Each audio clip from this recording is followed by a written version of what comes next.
नमस्कार छात्रों, शारदा विद्या मंदिर की ऑनलाइन क्लास में आपका फिर से स्वागत है।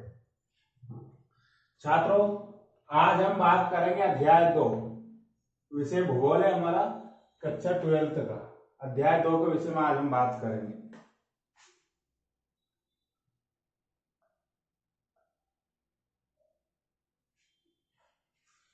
तो कुछ महत्वपूर्ण बातें हम पहले कर लेते हैं छात्रों। सभी रजिस्टर पेन लेकर बैठेंगे। जैसा कि अध्याय 1 हमारा जो था मानव भूगोल के बारे में वीडियो पहले मैंने सेंड कर दिया है और उसके नोट्स भी मैंने बनवा दिए हैं। सेकंड चैप्टर है विश्व जनसंख्या के वीडियो भी मैंने सेंड कर दिए हैं यूट्यूब पर, ठीक है ना। इसके बाद थर्ड जो पार्ट है हमारा वो है मानव आवास। तो छात्रों, मानव आवास के वीडियो भी मैंने यूट्यूब पर सेंड कर दिए हैं। ये तीनों जो टॉपिक हैं मैंने उसमें समझाए हैं इन तीनों चैप्टर के बारे में, जो वीडियो मैंने सेंड किए हैं। अब जो फर्स्ट चैप्टर था हमारा मानव आवास, उसके नोट्स तो मैंने कंप्लीट करवा दिए हैं।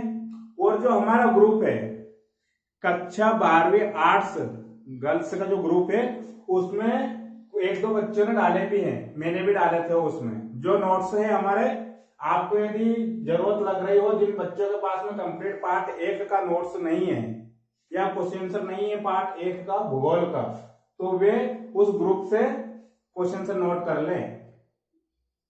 छात्र एवं छात्राएं ध्यान दें, उस ग्रुप से वे क्वेश्चन आंसर नोट कर लें। पार्ट 1 के क्वेश्चन आंसर एक दो बच्चे ने डाले हैं और मैंने भी डाले हैं उस ग्रुप में, तो उस ग्रुप से क्वेश्चन आंसर नोट कर लें। या पार्ट 2 मैंने पहले समझा दिया था विश्व जनसंख्या के बारे में। आज इनके कुछ क्वेश्चन आंसर के बारे में हम चर्चा करेंगे। सभी छात्र नोट भी करते जाए साथ में, या फिर मेरे वीडियो को देखने के बाद नोट कर लें। तो आगे बढ़ते हैं हम। विश्व जनसंख्या जो टॉपिक हमारा चल रहा था चैप्टर 2। छात्रों, चैप्टर 2 के हम आज क्वेश्चन आंसर के बारे में डिस्कस करेंगे। तो क्वेश्चन है, इसमें महत्वपूर्ण क्वेश्चन है, आयु के अनुसार जनसंख्या को कितने संवर्गों में रखा गया है।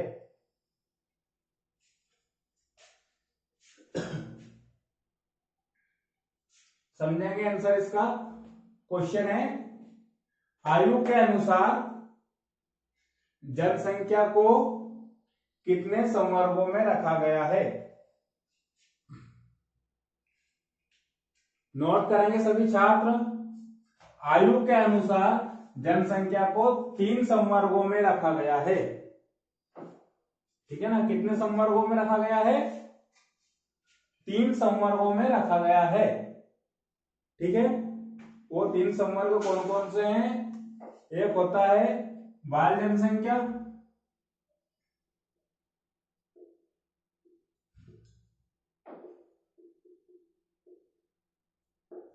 एक होता है बाल जनसंख्या, एक है युवा जनसंख्या,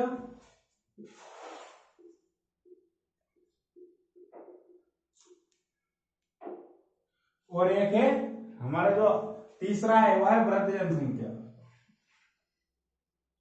वृद्ध जनसंख्या, इनको समझेंगे हम।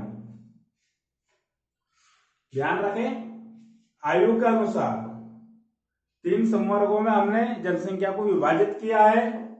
पहला है बाल जनसंख्या, दूसरा है युवा जनसंख्या और तीसरा है वृद्ध जनसंख्या। अब बाल जनसंख्या क्या है?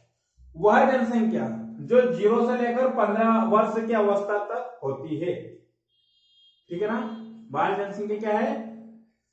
वह जनसंख्या जो 0 से लेकर 0 से लेकर 15 ईयर 15 वर्ष तक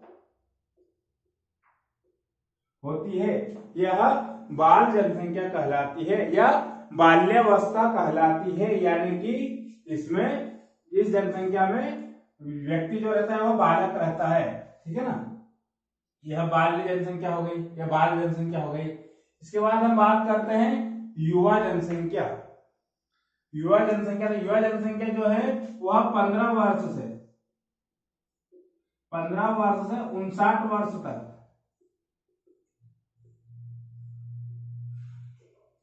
ठीक है। सेकंड है युवा जनसंख्या। युवा जनसंख्या जो है 15 वर्ष से 59 वर्ष तक रहती है।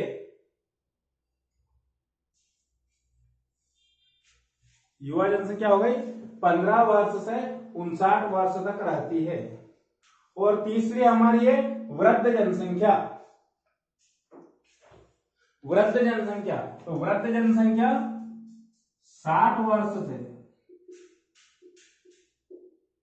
60 वर्ष से कहां तक? आजीवन, यानी कि जब तक मृत्यु तक। ठीक है ना, जब मनुष्य की मृत्यु होती तब तक रहती है वृद्ध जनसंख्या। तो आयु के अनुसार हमने जनसंख्या को कितने वर्गों में बांटा है? 3 वर्गों में बांटा है।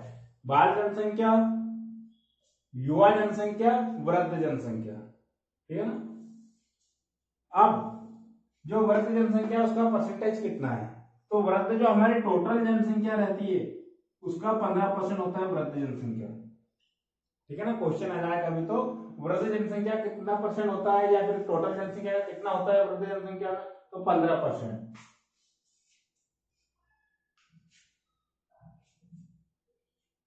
एक बार और समझा दूं मैं। आयु के अनुसार जनसंख्या को कितने संवर्गों में रखा गया है? तो आयु के अनुसार 3 संवर्गों में जनसंख्या को रखा गया है। बाल जनसंख्या, युवा जनसंख्या और वृद्ध जनसंख्या। बाल जनसंख्या क्या होती है बच्चों? तो बाल जनसंख्या के अंतर्गत 0 से लेकर 15 वर्ष तक के सभी बालक एवं बालिकाएं आती है, वह बाल जनसंख्या कहलाता है। ठीक है ना।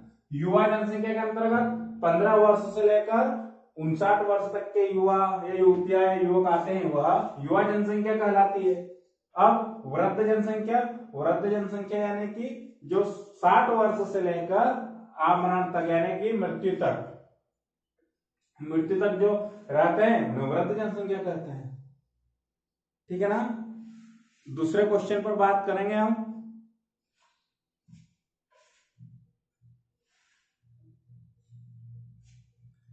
हाँ, इसके नोट्स जो है आप बनाकर बुक में से क्वेश्चन से नोट करके आप ग्रुप में डाल सकते हैं। और जिनके पास अभी पार्ट 1 जो मानव भूगोल है, हमारा भूगोल का कक्षा 12वीं की हम बात कर रहे हैं, जो मानव भूगोल है अध्याय 1, उसके नोट्स ग्रुप में डाले हैं। और कोई छात्र निखिल से कांटेक्ट भी कर सकता है। ठीक है ना, क्योंकि निखिल मेरे से रेगुलर ऑनलाइन माध्यम से जुड़ा रहता है। ठीक है ना। तो निखिल जो कि 12th का आर्ट्स का स्टूडेंट है, वह रेगुलर मेरे से ऑनलाइन जुड़ा हुआ है। तो निखिल के पास इसके अध्याय 1 के नोट्स कंप्लीट है, वह नोट्स कंप्लीट बना रहा है। तो सभी को अपने नोट्स कंप्लीट करते हुए चलना है। ठीक है ना, क्योंकि अपनी बोर्ड के एग्जाम है बच्चों। तो अध्याय 1, अध्याय 2 और अध्याय 3, जियोग्राफी के 3 अध्याय तक मैंने समझा दिया था। अध्याय 1 के मैंने क्वेश्चन से नोट करवा दिए हैं, अभी अध्याय 2 के चल रहे हैं। तो इसमें कुछ जो कंप्लीट टोटल क्वेश्चन तो मैं नोट करवा नहीं पाऊंगा यहाँ पर, क्योंकि टाइम की प्रॉब्लम है। लेकिन जो कुछ क्वेश्चन ऐसे हैं जो महत्वपूर्ण है एग्जाम की दृष्टि से, उनको मैं यहाँ पर नोट करवा रहा हूँ। और आप सभी निखिल से मिल रहे। तो निखिल क्या है कि ऑनलाइन माध्यम से मेरे से जुड़ा हुआ है रेगुलर, तो उसके पास आपको नोट्स अवेलेबल हो जाएंगे। सेकंड क्वेश्चन की हम बात करेंगे। सेकंड क्वेश्चन है हमारा लिंगानुपात। पढ़ा हुआ आपने पहले कक्षाओं में।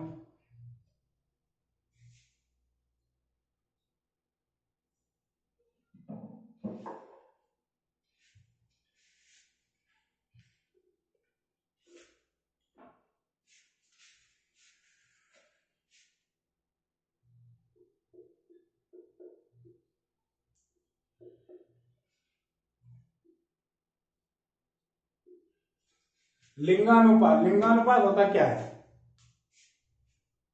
तो किसी भी क्षेत्र में स्त्री या पुरुष के अनुपात को लिंगानुपात कहते हैं। ठीक है ना, यह इंपॉर्टेंट क्वेश्चन है, सभी स्टूडेंट ध्यान देंगे, समझेंगे क्वेश्चन को। लिंगानुपात, लिंगानुपात क्या होता है या लिंगानुपात का अर्थ बताइए। तो किसी भी क्षेत्र में स्त्री या पुरुष के अनुपात को लिंगानुपात कहते हैं।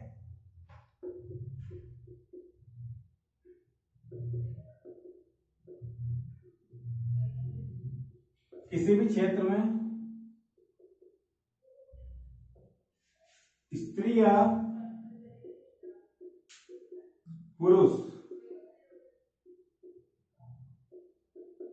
के अनुपात को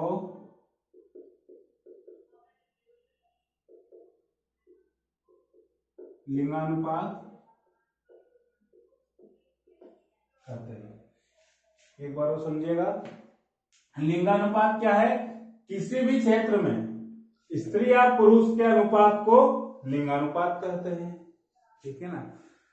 और जो है लिंगानुपात है वह भारत में 1000 पुरुषों में दर्ज किया गया है, ठीक है ना। यानी कि 1000 पुरुषों में महिलाओं की संख्या, ठीक है ना, 1000 पुरुषों में महिलाओं की संख्या।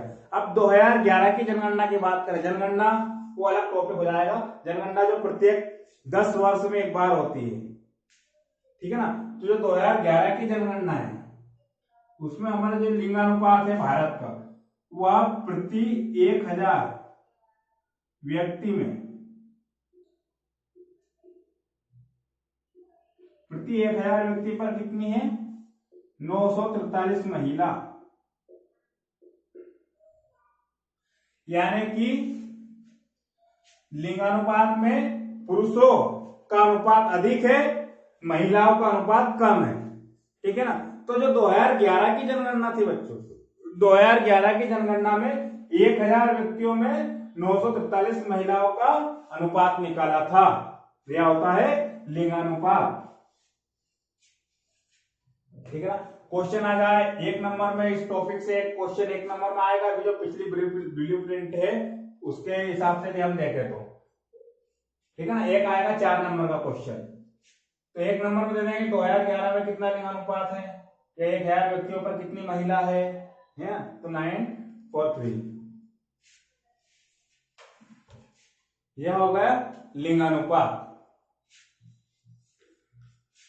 अब लिंगानुपात को प्रभावित करने वाले कारक, ठीक है ना। लिंगानुपात को कौन कौन से कारक प्रभावित करते हैं वो पढ़ेंगे आगे हम। यह सभी टॉपिक आपकी बुक में है, ठीक है ना। सभी छात्र ने रिवाइज कर लिया होगा, चैप्टर पढ़ लिया होगा। सभी छात्र चैप्टर को तो पढ़ ले, सभी के पास बुक्स है, ठीक है ना। क्वेश्चन भी उसी में है, आंसर भी उसी में है, बस आपको मैं समझा रहा हूं, ठीक है ना। अब लिंगानुपात को प्रभावित करने वाला कारक कौन कौन से होते हैं, लिंगानुपात को कौन कौन से कारक प्रभावित करते हैं, ठीक है ना। तो एक तो है जन्मदर। जन्मदर लिंगानुपात को प्रभावित करता है, ठीक है ना। या तो अनुपात कम होगा या ज्यादा होगा जन्मदर होने के कारण, ठीक है ना। तो अनुपात, लिंगानुपात जन्मदर होने से बढ़ता है, ठीक है ना। लिंगानुपात जन्मदर होने से बढ़ता है, ठीक है। दूसरा है मृत्यु दर। क्या होगा मृत्यु दर से? मृत्यु दर से क्या होगा? मृत्यु दर से लिंगानुपात कम होता है। यानी कि जब मृत्यु हो जाएगी तो लिंगानुपात कम होगा ना, अनुपात कम होगा ना। तो मृत्यु दर से लिंगानुपात कम होता है। प्रवास, प्रवास यानी कि क्या होता है? व्यक्ति जब अपने काम के उद्देश्य से या अपने व्यापार के उद्देश्य से एक क्षेत्र से दूसरे क्षेत्र में चला जाता है तो उसे बोलते हैं प्रवास। अब प्रवास से लिंगानुपात बढ़ेगा।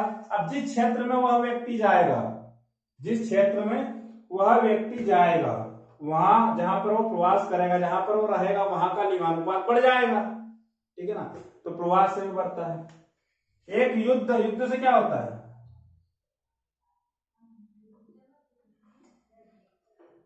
युद्ध से क्या होता है? युद्ध से लिंगानुपात कम होता है। क्यों? क्योंकि युद्ध में पुरुष वर्ग भाग लेते हैं, ठीक है ना। तो पुरुष वर्गों से वहां का प्रति 1000, जैसे भारत का हम माने 2011 की जनगणना में प्रति 1000 व्यक्तियों पर 943 महिलाएं हैं, तो व्यक्तियों की संख्या कम होगी ना, तो यह घटेगा लिंगानुपात। तो यह हो गया लिंगानुपात। लिंगानुपात किसी भी क्षेत्र में स्त्री या पुरुष के अनुपात को लिंगानुपात कहते हैं। इसको प्रभावित करने वाला कारक कौन कौन से है लिंगानुपात को प्रभावित करने वाला कारक? तो लिंगानुपात को जन्म दर प्रभावित करता है, मृत्यु दर, प्रवास और युद्ध, ये सभी कारक लिंगानुपात को प्रभावित करते हैं। ठीक है।